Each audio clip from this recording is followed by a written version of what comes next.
Districts went back to class. To ensure kids are eating healthy, plan ahead and get them involved in the process. Holly Menino joins us now to continue the conversation. One of the big parts about going back to school is lunchtime, also snack time. Joining me now is Dr. Monica Wells. She's an internal medicine doctor at Kaiser Permanente, Washington. All right, let's get kids ready to eat well this school year. Talk a little bit about how you can get kids involved, younger and older kids, when it comes to getting those lunches ready. Transitioning from summer to school, sometimes we're sort of thinking about more healthful practices, and fortunately we're all in this together. A lot of times parents and older siblings, everyone's sort of thinking about, okay, we have to do something a little bit different with school. So healthy food is going to be a key to having a successful day, to be able to have the endurance to do well throughout school with activities, different things. It can get to be a lot in terms of the energy required, and so healthful nutrition is so important for that.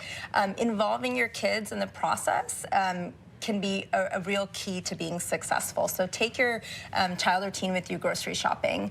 Point out things that are healthy foods to pick and things that are less healthful.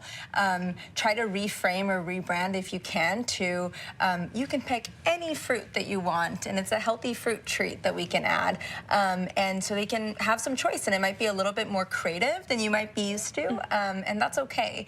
And also recognize that not everybody likes all types of foods, especially when their palate isn't developed for children and teens. So let them try different things, and as long as you're sort of representing from the different food groups and trying to lean a little bit more on those better sustainable sources of energy like protein.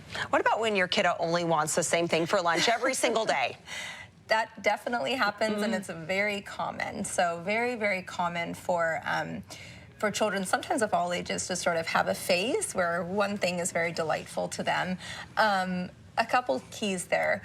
One, that's part of life. It's a phase. It's okay. It's probably not going to be forever. You don't have to worry that your 3-year-old is only going to want mac and cheese for the rest of their life, fortunately. But you can make sure certain things, like if you do need to do a multivitamin, like a good old-fashioned Flintstones, they're still such a key, I think, sometimes for making up for if you feel like your child is kind of narrow in their palate. And then the other thing is to introduce other foods slowly and repeatedly. And why is modeling healthy eating behavior so important? Absolutely. So children and teens look around them to figure out who they are, what they believe, what's good, what's bad, what's healthy, what's not healthy. And so being a good example is really important. And it's another key too is to be authentic with it. You can very much say, this isn't easy for me either. And I think that children and teens do recognize if you're being inauthentic, and so it's important to say, this is something I struggle with too. I have to choose healthy choices over unhealthy choices, and it can be difficult. Moderation is key, and then you can also incentivize healthy behaviors by saying, hey, you did so well. We had so many vegetables this week. Maybe this weekend we go to the park, or we go, on this bike ride you wanted, or some kind of non-food treat.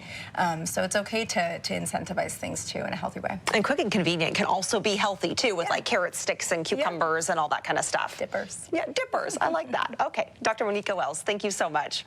Welcome. Back to you.